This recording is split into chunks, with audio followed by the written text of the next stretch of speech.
There are artists who reflect the world. And there are artists who reflect what's underneath it, the fears, obsessions, shadows that crawl behind our eyes. Karel Thole wasn't just an illustrator.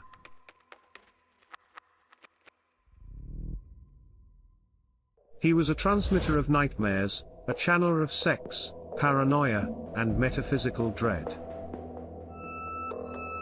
His work adorned the covers of European science fiction throughout the 60s, 70s, and 80s, books by Philip K. Dick, Frank Herbert, Asimov, Anthony Burgess.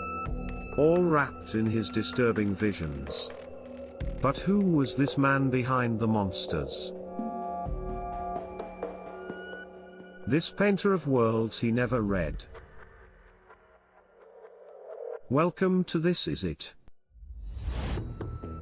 And this is the strange, haunted journey of Karel Thole.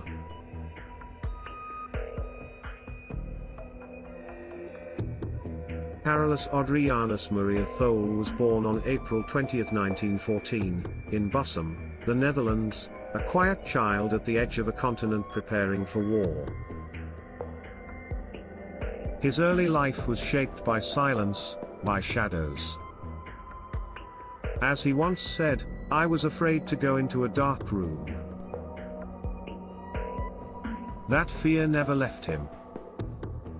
Even as he studied at the Rijksmuseum's State Drawing School, mastering the elegant lines of classical art, a more chaotic force brewed inside him.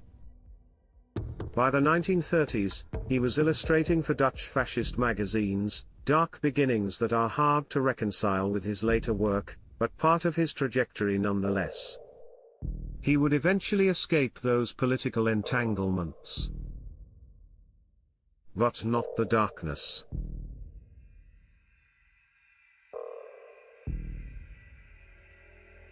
After the war, Thole worked in advertising. He painted murals, even stained glass. He illustrated books for over 57 different publishers. Then in 1958, with a wife and 4 sons in tow, he made a bold move to Milan, Italy.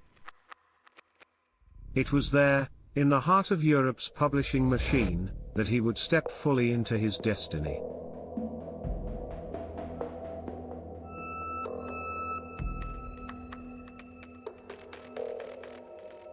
In 1959, Thole began creating covers for Urania, Italy's most iconic science fiction magazine. What's bizarre is this: he wasn't a science fiction fan. He never read the books he illustrated. He didn't care for the genre. And yet, his imagery defined it.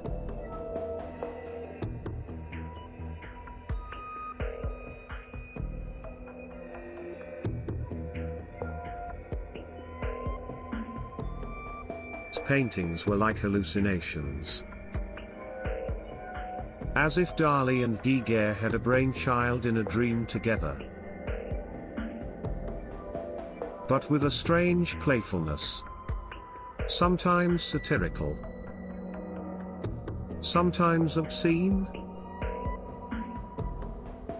Always disturbing. Thole gave sci-fi a face. A mind. And that mind was anxious, sexual, and staring into the abyss.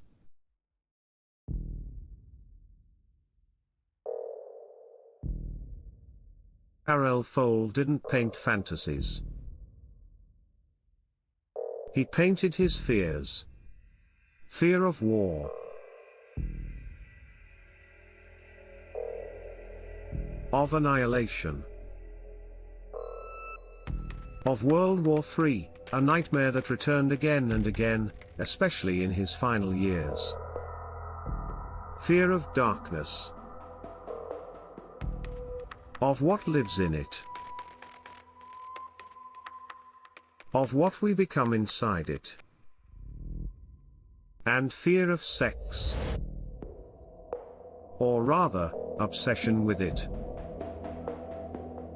His art is dripping with psychosexual tension, alien breasts with reptilian textures, voyeuristic eyes, naked forms exposed under alien moons. Although highly erotic, it's distant, dissected, amplified, like Paranoia in heat. His monsters watch us. They know.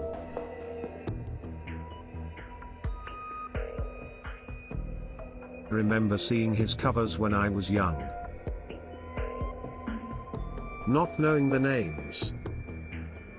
Not knowing the authors. Just that art.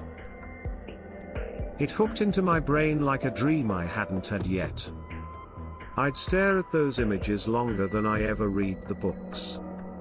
The aliens weren't just aliens. They were symbols. Warnings. Echoes of something inside us. Some covers were mechanical, claustrophobic, metal boxes in space. Others were lush and weird, like alien jungles that had grown too far. Some even mashed old Earth, Georgian homes, Gothic manors, with grotesque intrusions from the elsewhere. You couldn't always tell where the human ended and the alien began. And maybe that was the point.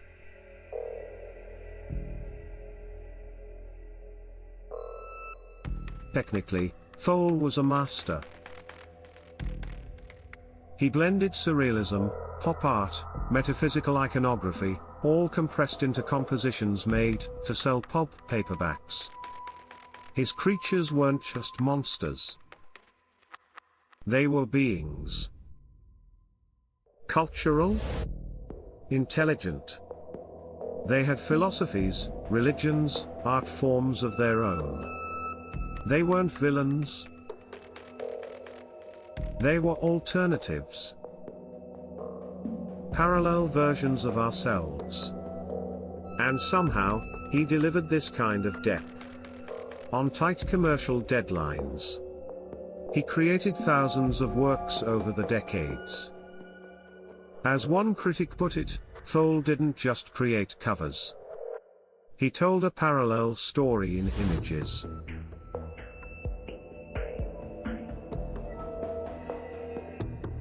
Thole's world, alienation isn't just a theme. It's language. His covers speak to the part of us that feels isolated, exposed, overstimulated. His landscapes are quiet screams, planets suspended like tumors, machines that penetrate flesh, voids that reflect our own blankness.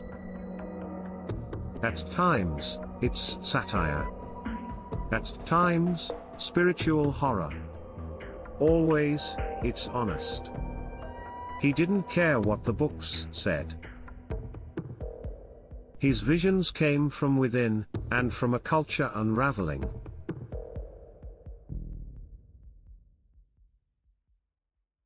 In the 1980s, Thole developed an eye disease. Slowly, the very medium of his life began to vanish. Others took over Urania. He stepped back. But he never really stopped.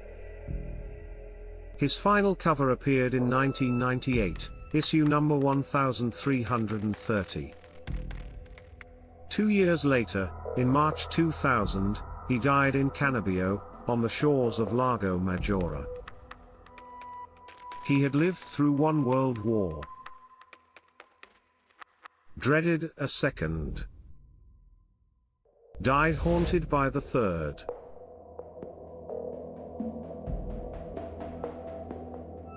Today, Karel Thole remains a paradox.